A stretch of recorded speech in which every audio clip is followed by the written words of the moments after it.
Hi friends, warm welcome to my class. Today we are entering in new topic statistics. दोस्तों statistics maths का बहुत ही major and essential part है.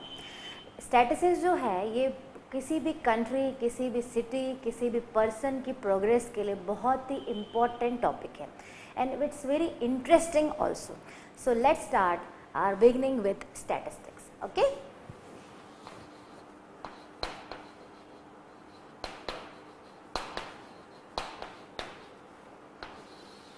Statistics. Students, statistics जो word है it is originated from Latin word status. कहाँ से originate हुआ है ये? स्टेटस से. अब डेफिनेटली आपके दिमाग में क्वेश्चन आएगा कि स्टेटस से क्या मतलब है. पुराने ज़माने में हमारे ओल्ड टाइम में किंग होते थे, किंग की किंगडम होती थी. हम लोग कैसे पता करते थे कि किंग की वेल्थ क्या है, उसकी किंगडम कितनी बड़ी है, कितनी ह्यूज है, कितनी बड़ी एम्पायर है. तो वहाँ पर उस समय वो लोग क्या करते थे, अपनी एम्पायर को जस्टिफाई करने के लिए कि हम बहुत बड़े राजा हैं या ये छोटा राजा है या ये मिडिल वाला राजा है, ये पता करने के लिए ये लोग अपने कितने सैनिक हैं, कितने उनके पास एलिफेंट्स हैं, कितने हॉर्स हैं, कितनी लैंड है, कितनी प्रॉपर्टी है, कितने धन है. धन होता था उस ज़माने में, ट्रेजर होता था, कितना ट्रेजर है, इससे उस किंग की वेल्थ पता चलती थी. तो अपना स्टेटस मीन्स पॉलिटिकल स्टेटस पता करने के लिए वो लोग ऐसी इन्फॉर्मेशन को कलेक्ट करते थे जिससे उनके पास उनकी लैंड की इन्फॉर्मेशन, उनके वॉरियर्स की, उनके हॉर्सेस की, एलिफेंट की वो पता चलती थी. फिर ये इन्फॉर्मेशन दूसरे किंग को पता चलती थी जिससे वो वैल्यूएशन करता था कि हाँ ये किंग स्ट्रांग है एंड ये किंग जो है वो थोड़ा वीक है या उससे भी ज़्यादा स्ट्रांग है. इस तरह से वो अपनी प्रॉपर्टी को बढ़ाते जाते थे और अपने किंगडम को बढ़ाते जाते थे. सो स्टैटिस्टिक्स जो वर्ड है ओरिजिनेट हमारे ओल्डन टाइम से ही हुआ है. बट जब उन्हें ये नहीं पता होता था कि दे वर यूजिंग स्टैटिस्टिक्स. नाउ आजकल हम जो यूज़ करते हैं वो हम कम्प्लीटली हमारा जो मैथ्स बेस्ड होता है वो स्टैटिस्टिक्स पे बेस्ड होता है. कैसे वो देखिए. लाइक आप लोग न्यूज़ देखते हैं, न्यूज़ में आजकल हमें हर तरह की इन्फॉर्मेशन मिलती है.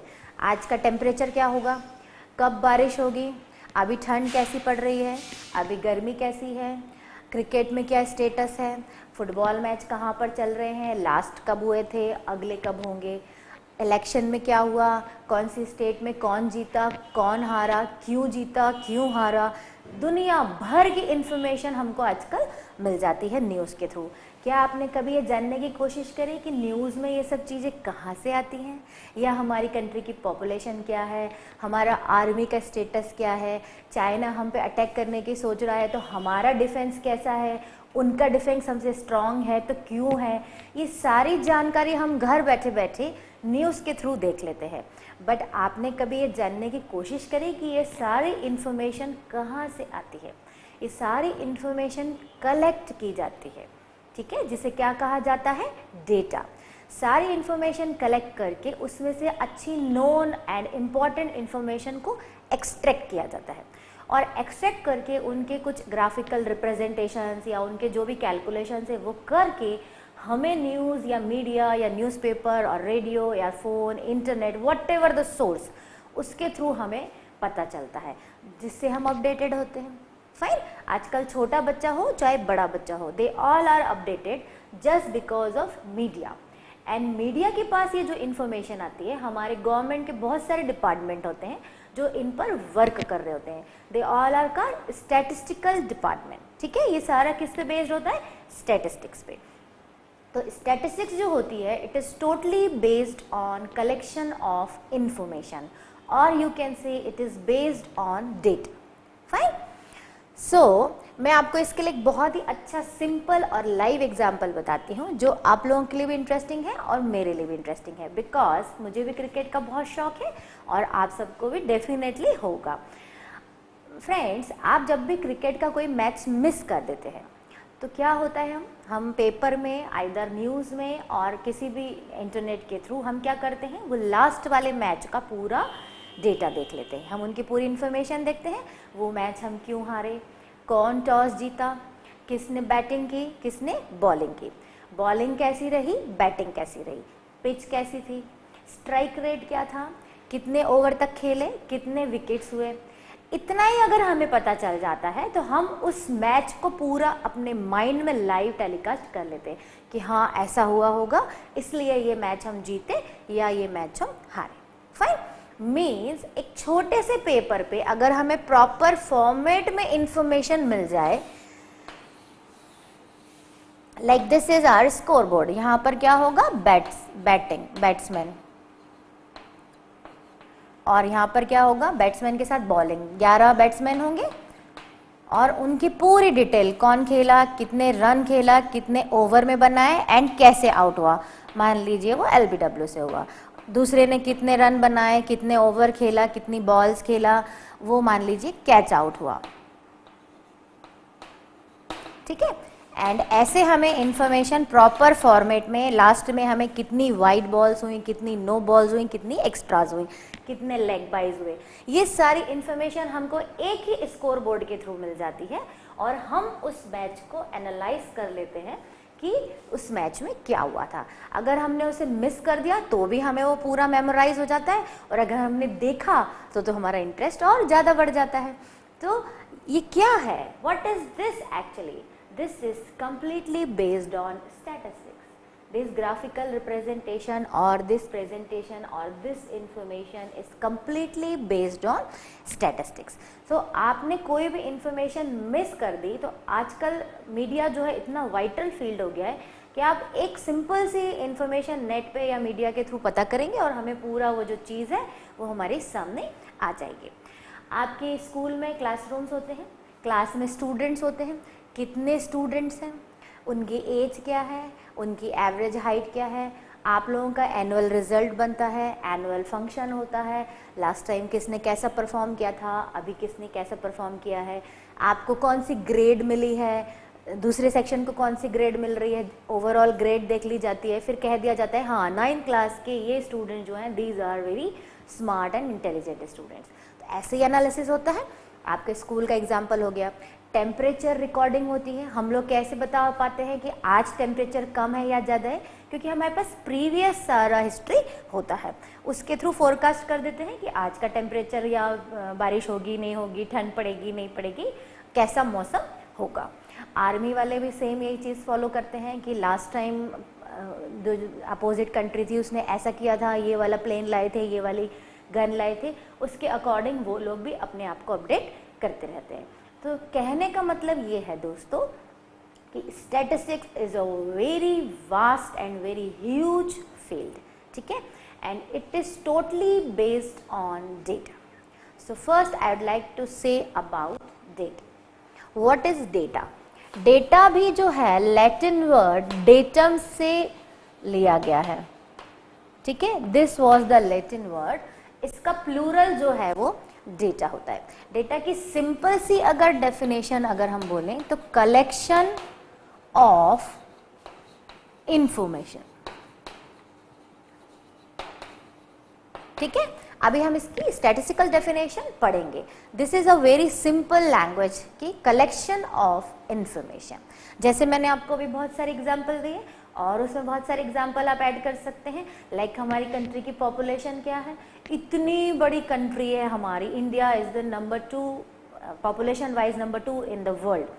सो इतनी बड़ी कंट्री, उसकी पॉपुलेशन को कैलकुलेट करना, फिर हमारे यहाँ डेथ रेट क्या है, बर्थ रेट क्या है, क्राइम रेट क्या है, हमारे यहाँ एजुकेशन रेट क्या है, लिटरेसी रेट क्या है, इलिटरेसी रेट क्या है, पॉवर्टी लाइन क्या है, पॉवर्टी लाइन से ऊपर वाले कितने हैं, पॉवर्टी लाइन से नीचे वाले कितने लोग हैं, ये सारा जो कलेक्शन है these are called data. But data जो होता है कलेक्शन ऑफ इंफॉर्मेशन एंड उसमें से अच्छी and meaningful and important information को कलेक्ट करना, एक्सट्रैक्ट करना। मीन्स जो फालतू इंफॉर्मेशन है उन्हें हम हटा देंगे एंड जो इम्पॉर्टेंट इंफॉर्मेशन है उसे हम एक्सट्रैक्ट कर लेंगे। Means data is what? Collection of important information of collection, right. अभी हम इसकी डेफिनेशन पढ़ेंगे। सो जब हम कोई भी डेटा इंफॉर्मेशन कलेक्ट करते हैं तो that is called raw data, क्योंकि उसमें कुछ अच्छी इंफॉर्मेशन भी होती है, यूजफुल भी होती है और कुछ यूजलेस भी होती है, ठीक है, बट सारी इंफॉर्मेशन को कलेक्ट करना itself is a big task.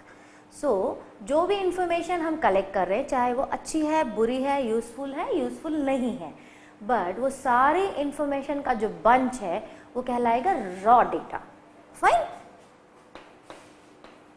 Raw data. And फिर उस रॉ डेटा में से इंपॉर्टेंट इंफॉर्मेशन को एक्सट्रैक्ट करना वो कहलाएगा डेटा। अब डेटा जो होता है हमारा दो तरीके का होता है, primary data and secondary data. Primary data, इसका आप और हम बेस्ट एग्जाम्पल है। वो कैसे? लाइक आपकी क्लास है, आई एम अ टीचर, तो मैं आपकी क्लास का एनालिसिस कर रही हूँ। आपकी क्लास में हाइट क्या है, आपकी क्लास के सब बच्चों की एज क्या है, कितने बॉयज़ हैं, कितने गर्ल्स हैं, आप सबके बर्थ क्या है, आप लोगों के अटेंडेंस का रिकॉर्ड क्या है, कौन स्टूडेंट्स इसमें से बहुत अच्छा एक्टिव है जो कल्चरल एक्टिविटी में पार्टिसिपेट करता है। तो ये सब मैं बीइंग अ टीचर एनालिसिस करूँगी, इन्फॉर्मेशन कलेक्ट करूँगी और उसका पूरा एक चार्ट बनाऊँगी। उसके अकॉर्डिंग मैं आप लोगों को आपके आगे के टास्क दूंगी। So I am what? I am primary data. Means मैं जो कलेक्ट कर रही हूँ दैट इज प्राइमरी। जो हम इन्वेस्टिगेटर या पर्सन खुद इंफॉर्मेशन को कलेक्ट करता है that is called primary data. अब इन्वेस्टिगेटर क्या हुआ? इन्वेस्टिगेटर मीन्स वो पर्सन जो इंफॉर्मेशन को कलेक्ट कर रहा है। तो डेटा कलेक्ट करने के लिए सबसे पहले क्या चाहिए हमें? मिनिमम एक इन्वेस्टिगेटर। ठीक है, लाइक मैंने ये क्लासरूम का एग्जांपल लिया and I am a teacher, so here I am a investigator. ठीक है, अब सेकेंडरी डेटा, मैंने जो इन्फॉर्मेशन कलेक्ट करी दैट इज प्राइमरी, बट मैंने किसी सोर्स से इंफॉर्मेशन कलेक्ट करी, किसी दूसरे ग्रुप या पर्सन या दूसरे इन्वेस्टिगेटर से इंफॉर्मेशन लेके अपने पास इंफॉर्मेशन आई, सो वो कहलाएगा सेकेंडरी डेटा। जैसे कि हमारी कंट्री की पॉपुलेशन क्या है वो हमें कैसे पता चलती है? जो हमारे गवर्नमेंट ऑफिशियल डिपार्टमेंट्स हैं, सेंसस डिपार्टमेंट, उनके थ्रू हमें पता चलता है। या हमारे कंट्री में क्राइम रेट क्या है, हमारे कंट्री में कितने डॉक्टर हैं, कितने इंजीनियर हैं, कितने एडवोकेट हैं, कितने लिटरेट हैं, कितने इलिटरेट हैं, ये हम लोग पता नहीं करते। हमारे जो कंट्री के ऑफिशियल बड़े बड़े डिपार्टमेंट्स हैं उनके थ्रू हमें इंफॉर्मेशन मिलती है। लाइक रोज आप न्यूज़ में वेदर फोरकास्टिंग देखते हैं तो वेदर के लिए एक पूरा डिपार्टमेंट बना हुआ है और वो डिपार्टमेंट रोज फोरकास्ट करता है कि आज का वेदर कैसा होगा। तो ये हम दूसरे के थ्रू जो इंफॉर्मेशन जानते हैं that is called secondary data. ठीक है, तो डेटा कितने तरीके का हुआ? एक सबसे पहले तो वो रॉ होता है। रॉ है मीन्स वो अनफिनिश है, उसमें अभी कुछ इंपॉर्टेंट चीज भी है और कुछ यूजलेस चीज भी है। फिर रॉ डेटा को जो कलेक्ट करते हैं हम, तो दो तरीके के डेटा होते हैं, primary data and secondary data. Primary means जो हमने खुद ने कलेक्ट किया एंड सेकेंडरी मीन्स हमने किसी के थ्रू कलेक्ट किया, तो वो कहलाएगा सेकेंडरी डेटा। स्टूडेंट्स, स्टैटिस्टिक्स जो होता है या डेटा कलेक्शन जो है ये किसी भी कंट्री की प्रोग्रेस के लिए बहुत ही इम्पॉर्टेंट होता है, कंट्री और पूरे वर्ल्ड की। लाइक अभी हमारी दुनिया में क्या चल रहा है, उसमें क्या अपडेट्स की ज़रूरत है। मान लीजिए हमारे यहाँ बर्थ रेट ज़्यादा है तो गवर्नमेंट क्या करेगी? बर्थ को कंट्रोल करने की कोशिश करेगी। मान लीजिए हमारे यहाँ डेथ रेट ज़्यादा है, हमें पता चल गया स्टैटिस्टिकल एनालिसिस के थ्रू, मान लीजिए हमें पता चला कि इंडिया में डेथ रेट ज़्यादा है, मीन्स लोग स्पीड से मर रहे हैं, डेथ हो रही है, जो अच्छी बात है नहीं। किसी भी कंट्री के लिए लोगों का बीमार होना और डेथ होना अच्छी बात है? नेवर। तो कंट्री क्या करेगी? उतना हेल्थ एजुकेशन पे ध्यान देगी, हॉस्पिटल्स पे ध्यान देगी, उतना लोगों को मेडिसिन पहुँचे उस पर ध्यान देगी। मान लीजिए हमारे यहाँ एक डिजीज़ होती है पल्स पोलियो, जो अब लगभग ख़त्म हो चुकी है। कैसे हुई? पहले ये डिजीज़ जो है वो बहुत ही ज़्यादा थी, फिर गवर्नमेंट को जब उसका रेशो पता चला कि हमारे इंडिया में पोलियो का रेशो बहुत ज़्यादा है, तो उन्होंने क्या करा? जगह जगह गांव-गांव जा जाकर लोगों को पोलियो की दवाई पिलाना स्टार्ट किया।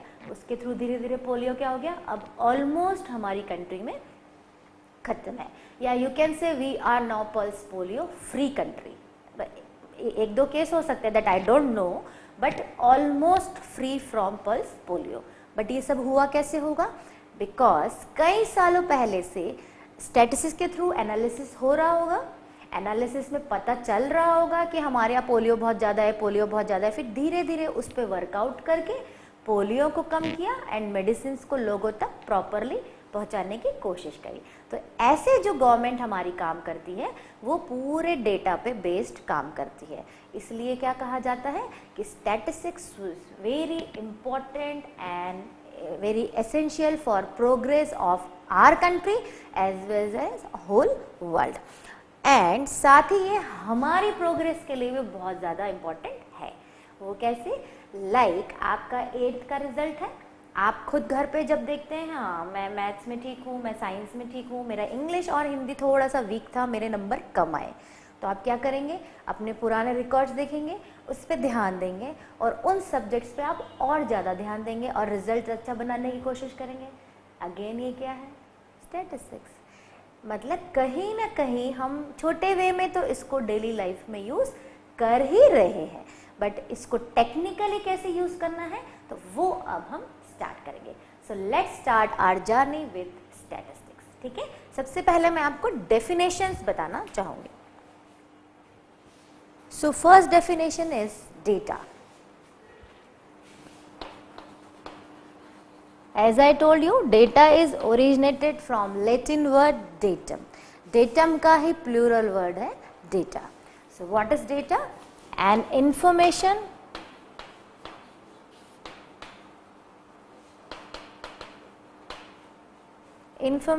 of facts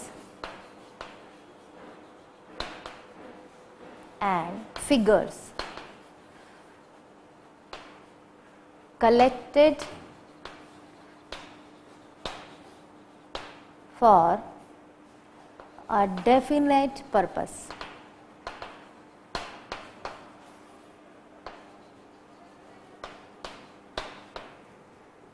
In any manner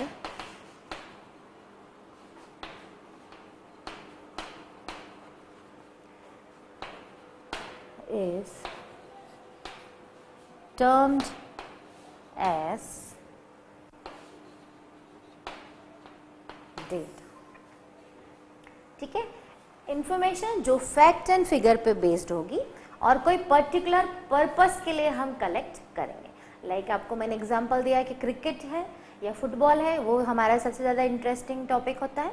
तो क्रिकेट के बारे में हमें जानने के लिए उसके पुराने जितने रिकॉर्ड्स हैं, लाइक हम कैसे कह सकते हैं कि सहवाग का स्ट्राइक रेट बहुत ज़्यादा है या धोनी जो है वो बेस्ट कैप्टन है। My favourite is Dhoni. So how I decide कि he is the best captain? कि मैं इसके पुराने सारे रिकॉर्ड्स देखती हूँ, बाकी कैप्टन्स के सारे रिकॉर्ड्स देखती हूँ, then when I compare as well as records and his temperament and his captaincy, then I choose कि हाँ Dhoni is the best captain in India.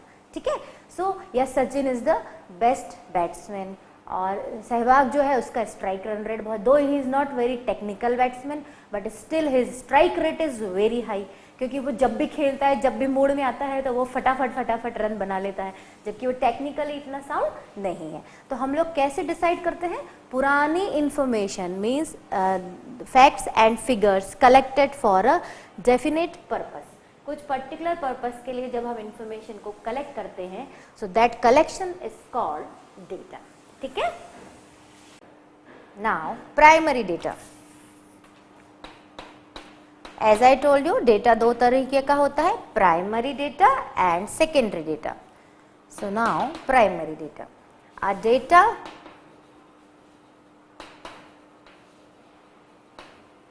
collected for definite purpose by an investigator,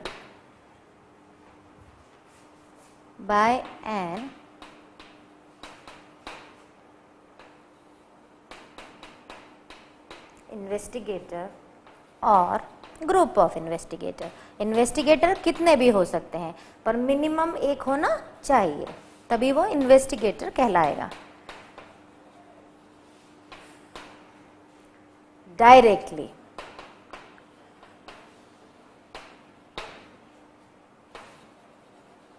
is called primary data. Means जो investigator है वो directly information को collect करे, वो primary data. Fine, now secondary data. Primary data के लिए मैंने आपको एग्जांपल दिया, लाइक हम खुद हो गए, स्टूडेंट्स हो गए, टीचर हो गए, जो खुद अपना सर्वे करते हैं आसपास का। आपकी क्लास में कितने लोग हैं जो पढ़ने में अच्छे हैं, आपकी क्लास में कितने लोग हैं जो डांस में अच्छे हैं, आपकी क्लास में कितने लोग हैं जो सिंगिंग में और कल्चरल एक्टिविटीज़ में अच्छे हैं, स्पोर्ट्स में अच्छे हैं। तो वो इन्फॉर्मेशन हम खुद ही कलेक्ट कर लेते हैं, क्योंकि वो बहुत छोटे लेवल पे है। तो वो इन्फॉर्मेशन जब हम खुद कलेक्ट करते हैं, या स्कूल के टीचर ने आप लोगों का ग्रुप बना दिया और कुछ इन्फॉर्मेशन कलेक्ट करने के लिए कहा, तो वो हो जाएगा प्राइमरी डेटा, ठीक है, क्योंकि वो खुद हम डायरेक्टली कलेक्ट कर रहे हैं।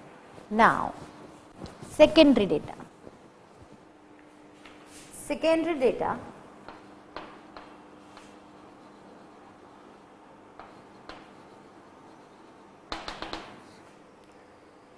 when a data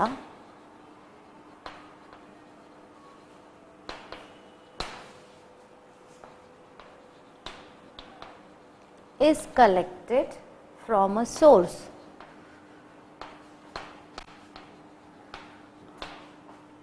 which already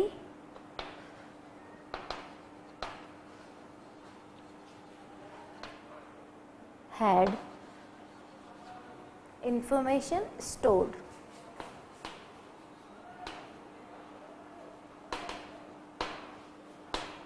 Information stored, like Department of India, Defense of India, Weather Department of India, Population or Census Department of India, etc. etc. Indian Planning and Commission, CBI, Police Department, Income Tax Department, Central Excise Department and etc. Means data जो हम किसी source से पता करते हैं या वहां से इंफॉर्मेशन एक्सट्रैक्ट करते हैं, that is called secondary data. Fine.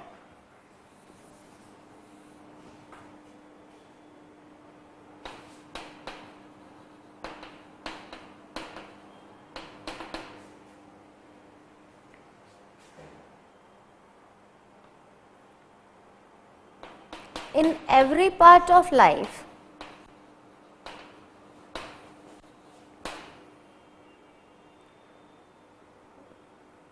we utilize data in one form to another form or the another.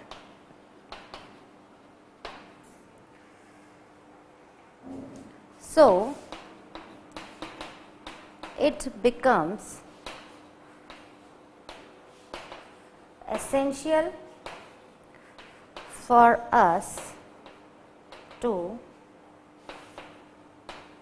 know how to extract meaningful information from such data. How to extract meaningful information from such data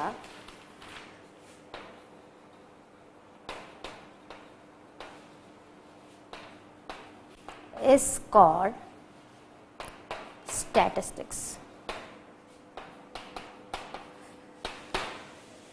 देखिए, statistics means क्या हुआ, जो हमारी daily life में हम information collect कर रहे हैं, हमारे पास कुछ अच्छी भी आती है, कुछ यूजलेस भी आती है, तो उनमें से हमें केवल अच्छी अच्छी चीज़ों को एक्सट्रैक्ट करना और उनको फिर कैसे यूज में लाना है, वो कहलाता है स्टैटिस्टिक्स। ठीक है। सो दोस्तों, ये है हमारा introductory part of statistics. Now अब हम एग्जाम्पल्स के थ्रू इसको समझने की कोशिश करेंगे। ठीक है। सब हम एक छोटा सा एग्जाम्पल लेंगे जो हमारी क्लास से ही रिलेटेड है, सो दैट आपको समझ में आएगा कि हम इसे क्यों पढ़ रहे हैं, स्ट्रेटेजीज को हम क्यों पढ़ रहे हैं। एग्जाम्पल है, a data is collected about heights of 11 boys hockey player of the school.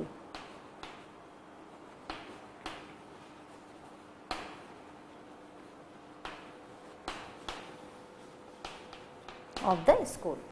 आपका ही स्कूल है, उसमें कितने हॉकी प्लेयर हैं, उसमें से हम 11 हॉकी प्लेयर चूज करके उनकी हाइट्स का डेटा कलेक्ट कर रहे हैं। ठीक है, हाइट के अकॉर्डिंग डिसाइड होगा। मान लीजिए किसी की हाइट 152 सेंटीमीटर है, 154 सेंटीमीटर है,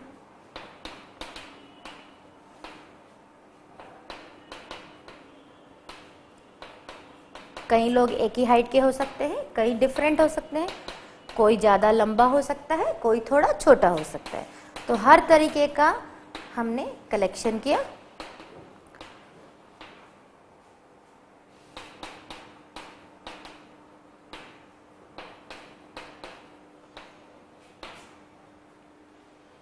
थ्री थ्रू 6 and 4 10 हुआ and 11।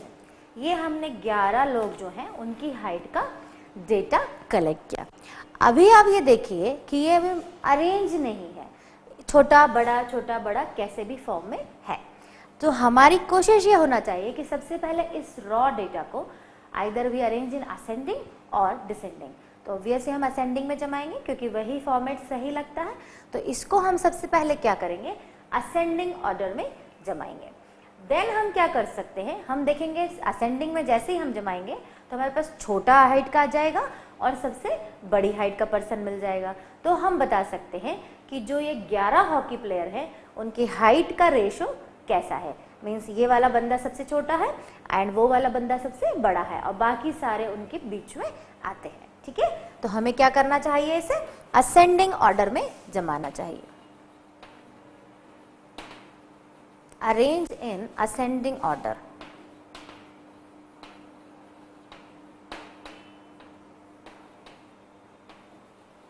ठीक है, आप लोग इसको अरेंज करें असेंडिंग ऑर्डर में। मैं इसको शॉर्ट में लिख देती हूँ। यहाँ पर सबसे छोटा क्या है, 152 सेंटीमीटर एंड आई थिंक सबसे जो बड़ा पर्सन है दैट इज 159 सेंटीमीटर और बाकी सारे जो प्लेयर हैं वो इनके बीच में आ जाएंगे। ठीक है, असेंडिंग हम कैसे जमाएंगे, सबसे छोटा फिर उससे थोड़ा बड़ा फिर उससे थोड़ा बड़ा एंड सो ऑन।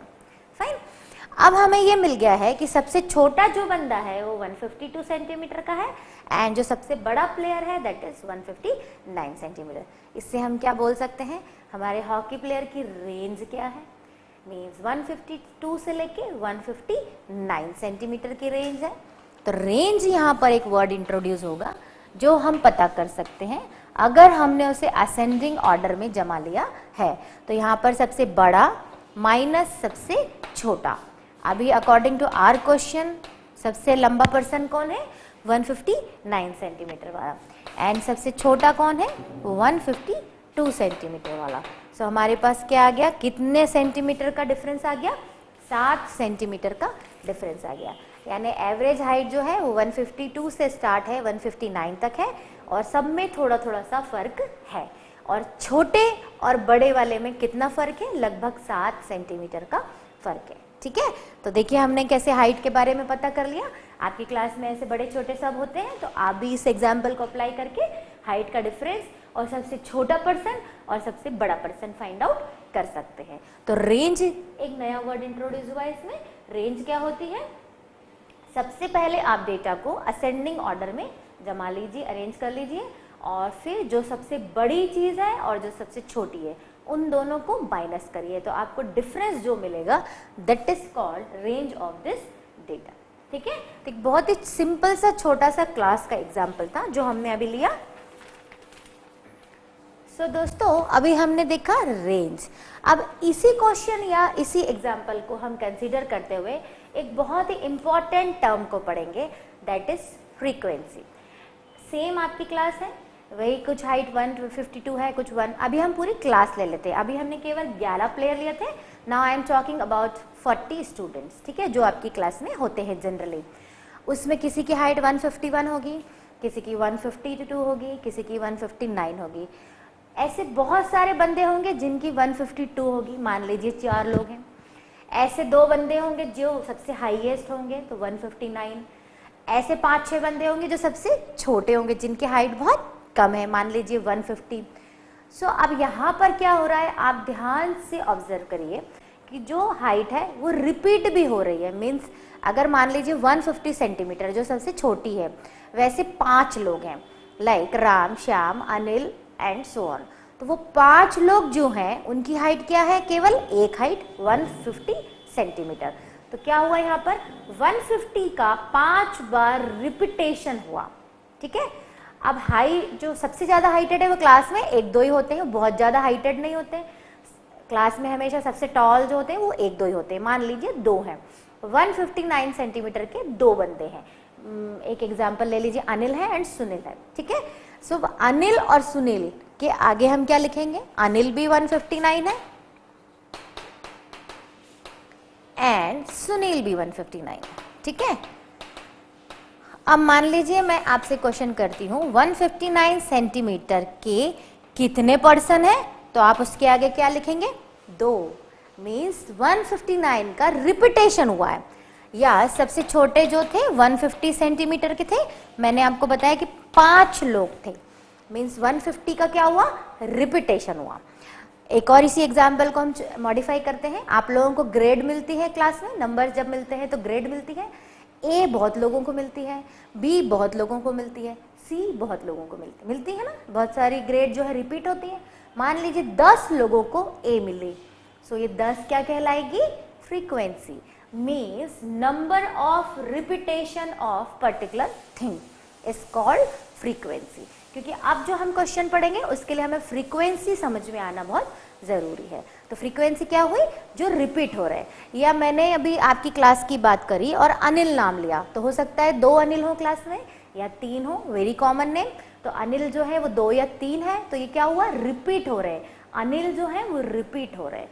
सो ऐसे number of repetition are called frequency. क्योंकि अब जो हम एग्जाम्पल लेंगे उसमें फ्रीक्वेंसी वर्ड इंट्रोड्यूस होगा, राइट। सो आपको फ्रीक्वेंसी समझ में आई कि नंबर ऑफ रिपीटेशन। सो एक एग्जाम्पल हम ले रहे हैं, ये रिपीटेशन से रिलेटेड क्वेश्चन है। In class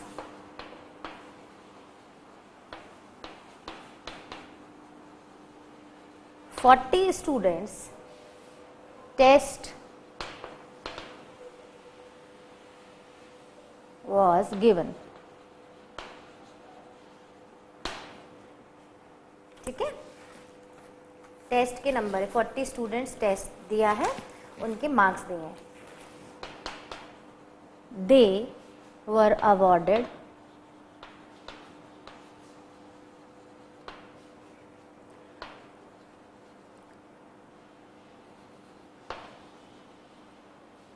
marks out of total of 50, out of total of 50 as below। अभी मैंने आपको जस्ट बताया, आइदर मार्क्स जब मिलते हैं तो ग्रेड दी जाती है या मार्क्स दिए जाते हैं। इस क्वेश्चन में 50 में से नंबर मिले। ठीक है, अब देखिए, किसी को 10, 10, 15, 15, 10, 25, 15, 20, 15, 20, 25, 30, 30, 30, 25, 40, 25, 25, 40, 45, 35, 35, 30, 35, 40, 45, 25, 30, 35, 35, 40, 40, 20, 20, 35, 45, 50, 45, 30 and 40। वाह, मीन्स 50 में से मार्क्स मिले हैं 40 जो बच्चे हैं उन्हें, और उनका जो नंबरिंग है वो ऐसा है। दोस्तों, अब आपको क्लियर होगा कि what is the need of statistics, proper format और डेटा इंफॉर्मेशन और उनका ग्राफिकल रिप्रेजेंटेशन और टेबुलर रिप्रेजेंटेशन। क्योंकि ये लिखने में मैं ही इतना थक गई हूँ, जबकि केवल 40 स्टूडेंट हैं। मान लीजिए सारे सेक्शन का दे देते या सारे स्कूल का दे देते तो मैं लिखते लिखते ही पजल्ड हो जाती। ठीक है, सो कहने का मतलब ये है कि छोटा डेटा है तो हम लिख के और कलेक्ट करके और देख सकते हैं कि किसको 10 मिले, किसको 15, किसको 20, but this is not the right और प्रॉपर वे टू रिप्रेजेंट। तो यहाँ से अब हमारा स्टार्ट होगा। डेटा तो हमने पढ़ लिया कि what is data, now we are entering in how to represent data. क्योंकि ऐसा लिखना इज वेरी टीडियस, मेरे सच में यहाँ पर हाथ दुखने लगे हैं। और ये तो केवल 40 स्टूडेंट हैं, अब अगर ये 80 होते या 10-12 सेक्शन के होते तो पॉसिबल ही नहीं होता मेरे लिए लिखना। तो अब मैं इसी क्वेश्चन को टेबुलर फॉर्म में कैसे लिखेंगे वो अरेंज करूँगी। ठीक है, सो अब आपको स्टैटिस्टिक्स का पर्पस समझ में आया कि स्टैटिस्टिक्स जो है वो बहुत बड़े डेटा के लिए यूज़ में आती है पहली चीज़, और वो हम टेबुलर और ग्राफ के फॉर्म में सॉल्व करते हैं, जिससे वो सॉल्व करना प्लस समझना दोनों आसान हो जाता है। ठीक है, सो ये क्वेश्चन था। अब यहाँ पर आप एक नज़र मार लीजिए क्वेश्चन को, क्योंकि मैं इसे रब करूँगी। बहुत से ऐसे स्टूडेंट हैं जिन्हें 10 मार्क मिले। देखिए दूसरी चौक से करते हैं हम। देखिए 1 को, 2 को, 3 को, इसी को पहले हम एनालिसिस कर लें तो हमें इजी होगा समझने में। 10 मार्क्स जो है वो 3 लोगों को मिले हैं, 15 मार्क्स जो है वो इसे इसे इसे इसे एंड सो ऑन। मीन्स यहाँ पर आपको डेटा समझ में आया, डेटा का नेचर समझ में आया, प्लस साथ में ये समझ में आया कि रिपीटेशन भी हो रहा है। और रिपीटेशन हो रहा है मीन्स क्या है, फ्रीक्वेंसी। क्योंकि मैंने आपको भी जस्ट बताया कि जो चीज़ बार बार रिपीट हो रही है, ऑकर हो रही है, वो कहलाती है फ्रीक्वेंसी। तो अब हम टेबल बनाए, इस क्वेश्चन को अब हम कैसे सॉल्व करेंगे, टेबल के थ्रू।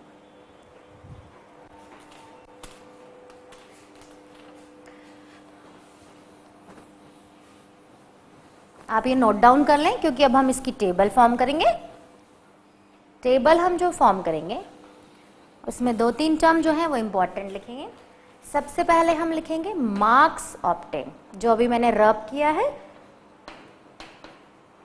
किसे कितने मार्क्स मिले। फिर हम बनाएंगे एक टैली मार्क्स, जो मैं अभी आपको एक्सप्लेन करूंगी। एंड एक कॉलम में आएगा फ्रीक्वेंसी, जिसे आप लिखेंगे नंबर ऑफ स्टूडेंट और नंबर ऑफ स्टूडेंट। दोनों का मतलब सेम है, क्योंकि जैसे 10 नंबर थे वो 3-4 बच्चों को आए थे, 15 नंबर है वो 5-6 बच्चों को आए थे, हमें भी नहीं याद है कितने बच्चों को आए थे। तो वो जो होगा दैट इज फ्रीक्वेंसी। तो टेबल में ये मिनिमम इतनी रिक्वायरमेंट तो है। ठीक है,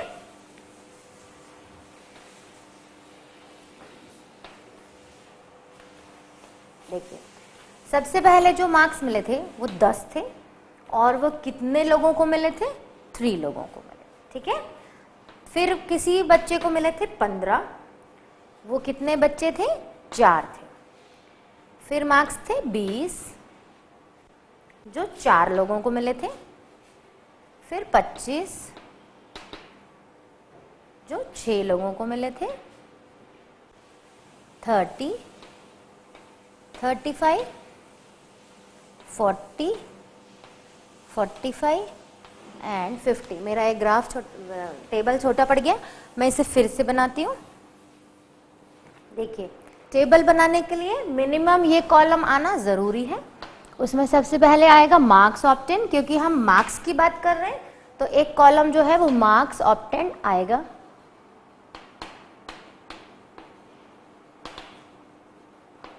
दूसरा हम लेंगे टैली मार्क्स, जो इम्पॉर्टेंट यहाँ पर नहीं है, बट मुझे आपको एक्सप्लेन करना है इसलिए मैं ले रही हूँ। तीसरा आएगा नंबर ऑफ स्टूडेंट, और you can say frequency. Both है same meaning. Frequency means repetition, कितने बच्चों को कितने कितने मार्क्स मिले। ठीक है, नाउ सबसे पहले मिले थे 10, जो कितने बच्चों को मिले थे, 3 स्टूडेंट्स को। फिर थे 15, जो 4 लोगों को मिले थे। 20 मार्क्स भी क्लास में 4 बंदों को आए हैं। 25, 30, 35, 40 45 एंड 50। 25 जो है वो 3 4 4 6 6 6 6 4 एंड 1। यहाँ पर हमारी टेबल जो है वो कंप्लीट हो गई। नीचे हम जो लिखेंगे टेबल में हमेशा ये फॉर्मेट को फॉलो करेंगे। टेबल क्लोज होगी, यहाँ पर हमेशा टोटल आएगा, ठीक है। और ये अभी मैं कॉलम आपको बता रही हूँ, और यहाँ पर हम इनको ऐड करेंगे तो वो जो हमारे क्वेश्चन में दिया था वो आएगा। कितने स्टूडेंट्स थे? 40। तो ये नंबर ऑफ स्टूडेंट है। अगर हम इन सारे स्टूडेंट्स को जोड़ें तो वो हमेशा क्या आना चाहिए? 40। मीन्स हम फ्रीक्वेंसी को ऐड करेंगे और इसको एक सिंबल देंगे n। n इक्वल टू 40 ये शो कर रहा है कि क्लास में हमारे कितने स्टूडेंट्स थे? 40 स्टूडेंट्स थे। अब हम बात करेंगे टेली मार्क्स की, ठीक है। टेली मार्क्स बनाने के लिए मैं आपको यहाँ साइड में थोड़ा सा आइडिया दे रही हूँ। अगर 1 है तो टेली मार्क में हम 1 स्टिक यूज करेंगे, 2 है तो 2, 3 है तो 3, जैसे हम रोमन यूज करते हैं, सॉरी 4 है तो 4, एंड 5 है तो हम 4 बना के उसको ऐसा कट लगाएंगे। सो टेली मार्क्स यूज करने के लिए क्या करेंगे हम? 1 के लिए 1, 2 के लिए 2, 3 4 स्टिक्स, एंड 5 है तो हम क्या करेंगे? एक क्रॉस लगाएंगे, कट लगाएंगे। 5 के बाद 6 है तो अगेन हम यहाँ पर एक और स्टिक बना देंगे। 7 है, 8 है, 9 है, फिर 10 है तो हम एक बार और ऐसे, जैसे हम रोमन नंबर्स पढ़ते हैं ऐसे ही टेली मार्क्स होता है, ठीक है। सो यहाँ पर हम टेली मार्क्स बनाए। 3 है, 3 4 4, ये 6 है, 1 2 3 4 5 एंड 6, ठीक है। 1 2 3 4 5 एंड 6, 4 बार 6 है, ये 4 है और फिर 1 है। सो टेली मार्क बना दिया हमने। इस क्वेश्चन में इसकी रिक्वायरमेंट नहीं थी, ये जस्ट आपको समझाने के लिए मैंने यहाँ पर टेली मार्क्स भी लिया है। टेली मार्क भी क्या शो कर रहा है? फ्रीक्वेंसी, बस ये सिंबॉलिक फॉर्म में है और ये जो है ये न्यूमरिक फॉर्म में है। हमेशा टेबल में याद रखिए फ्रीक्वेंसी जो भी है या नंबर स्टूडेंट जो है उनको हम ऐड करें तो उतना ही आना चाहिए जितना हमें क्वेश्चन में दिया हुआ था। मीन्स मान लीजिए क्लास में 60 स्टूडेंट है तो ये टोटल जो आना चाहिए 60, या क्लास में 40 स्टूडेंट है तो इनको अगर हम ऐड करें तो वो क्या आना चाहिए? 40। अगर एक भी कम या ज़्यादा आया मीन्स हमने ये गलत लिखा है, ठीक है। और यहाँ पर हमेशा जो भी टॉपिक दिया है, मीन्स हाइट दिया है तो यहाँ पे हाइट आ जाएगा, वेट के रिलेटेड क्वेश्चन है तो यहाँ वेट आ जाएगा, एज से रिलेटेड क्वेश्चन है तो यहाँ एज आ जाएगा। ये पर्टिकुलर क्वेश्चन मार्क्स से रिलेटेड था इसलिए यहाँ पर मार्क्स आ गए, ठीक है। सो ये टेबुलर फॉर्म जो है अभी ये ठीक लग रहा है कि इससे पहले जो मैंने इतना लंबा चौड़ा लिखा था वो बेटर लग रहा था? नहीं। कौन सा अच्छा लग रहा है? ये। सो स्टैटिस्टिक्स जो है वो हमें यही सिखाता है कि इंफॉर्मेशन को कलेक्ट कीजिए, मीन्स डेटा को कलेक्ट कीजिए और उनको एक प्रॉपर फॉर्मेट में अरेंज कीजिए। So this is the very simple and easiest example in tabular form. अब हम आगे कंटिन्यू करेंगे, ठीक है।